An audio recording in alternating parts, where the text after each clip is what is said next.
Donc, on va passer au segment médias sociaux du podcast avec Guillaume Gervais qui va nous faire un tour d'horizon de certaines publications intéressantes, donc qui proviennent d'une foule de réseaux sociaux différents.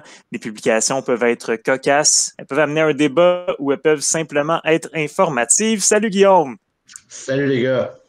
Alors, qu'est-ce que tu as préparé pour nous cette semaine? Oui, ben écoutez, qu'est-ce qui a fait pas mal les manchettes sur les réseaux sociaux cette semaine? Ça a été entre autres le tournoi de golf PNC qui a mis en œuvre Tiger Woods et bien sûr son fils Charlie Woods. Et qu'est-ce qu'on a remarqué au cours du tournoi? C'est que, un, le garçon est sensationnel, et deux, comme vous voyez sur la vidéo, il mime toutes les phrases de son père, tous les petits mouvements, la swing, c'est incroyable, c'est les gènes, honnêtement, je regardais ça, puis j'étais sous le choc. Moi qui joue au golf depuis un bon bout de temps, je regardais lui à 11 ans, puis il fait déjà des meilleurs coups que moi. Toujours au golf, c'est assez impressionnant à ce niveau-là. Oui, il a dû commencer jeune pas mal. Avec les gènes en plus, ça doit l'aider beaucoup. Puis j'ai l'impression qu'il l'a peut-être imité dans le miroir son père aussi. Là. C'est ça, écoute, avec 3-5, il a fait 175 verges. Il a contourné les arbres, puis il a atteint le verre. Il a réussi à faire un aigle. À 11 ans. Moi, aujourd'hui, j'ai fait mon premier birthday à vie cet été. Un bon exemple. Je suis certain que Tiger s'est dit qu'il a un fier héritier là, sous ses ailes. Là. Oui, absolument. Il doit être bien fier. Puis ça se voyait aussi dans ses réactions qu'il était bien content de passer ça avec son fils. Puis sinon, par après, dans la planète football, on s'est déplacé aux côtés de Cincinnati. Il y avait le receveur Juju Smith-Schuster des Steelers de Pittsburgh qui a fait le clown en dansant sur le logo des Bengals de Cincinnati. Si vous savez, en fait, c'est un peu une marque de non-respect quand que les gens embarquent sur le logo. Et le karma lui est revenu dessus. Et en fait, il a créé un échappé quand même assez crucial parce que les Bengals ont eu des points, ont marqué des points par après sur leur séquence. Puis justement, les Steelers ont perdu leur troisième défaite de suite. Eux qui étaient invaincus en 11 parties. Donc, je pense que Juju, justement, il va peut-être arrêter de danser. Ah, oui. Il était attendu, là. Il était attendu. Ça frappait fort. Là. On l'a vu sur les images. Là. Il savait très bien ce qu'il faisait. Les joueurs ont retenu le mot, comme on dit. Là.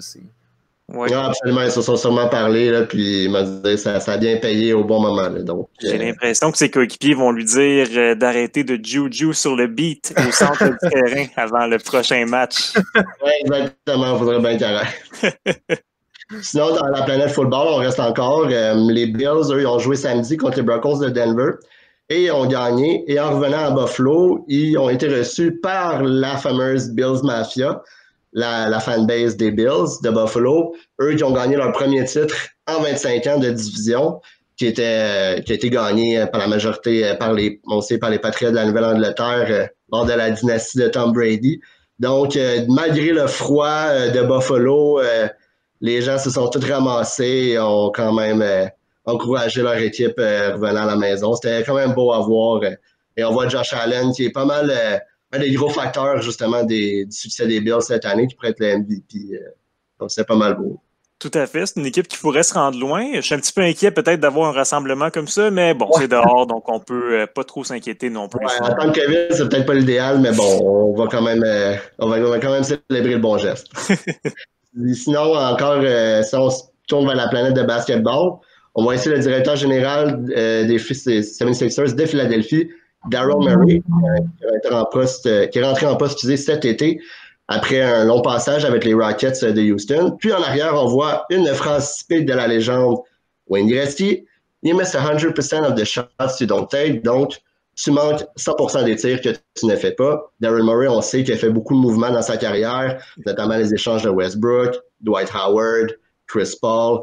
Donc, je pense que c'est un message pour dire qu'il n'y a pas peur de tirer les ficelles pour rendre une équipe, amener du succès à son équipe. Puis justement, avec les rumeurs de James Harden, peut-être à Philadelphie, ça donnait une belle image un peu de sa mentalité qu'il amène chez les 76ers. Oui, puis une belle référence à The Office également, si vous reconnaissez le nom de Michael Scott en arrière. Absolument. Puis si on reste dans la planète de basketball, ben on revient avec l'entraîneur de tir Chris Matthews, connu sur le nom de Little Shooter, qui était, j'imagine, sur son yacht, qui est quand même assez populaire, qui est un ex-joueur de la NBA, en train de lancer des paniers sur un panier flottant. Donc, c'est beau à voir, nous, qui est en train de vivre une tempête de neige au Québec. On peut se dire qu'il y en a qui sont pas mal plus chanceux. Puis, il fait noter, il y a un jersey de Kobe Bryant, vu que c'est bientôt le premier anniversaire. Donc, c'est un beau petit geste de sa part. On est certain qu'avoir ce chandail-là, ça a l'air de rentrer ses tirs aussi, je suis convaincu. Il faut prendre en compte aussi le mouvement du bateau, donc ça rend ça encore plus difficile. Non, c'est ça, le mouvement du panier, le mouvement du bateau. Non, c'est tout un exploit. Ben écoute, merci beaucoup Guillaume, c'était très intéressant en tout cas, donc c'est des publications qui ont été virales cette semaine.